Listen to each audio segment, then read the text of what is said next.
डर जवाब दिल के बुलावा मौत के देखी के चेहरा जानू चल जाई है लौट के।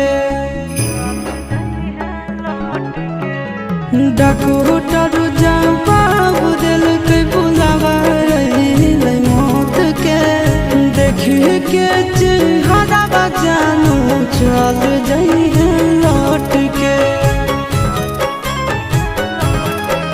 आगे अमन आलम दिला आशीष नंदन से योगी विश्वासघात कर ले। आगे सोना यारा हो भरा ही पटनावा में आके मुलाकात कर ले। आगे सोना यारा हो भरा ही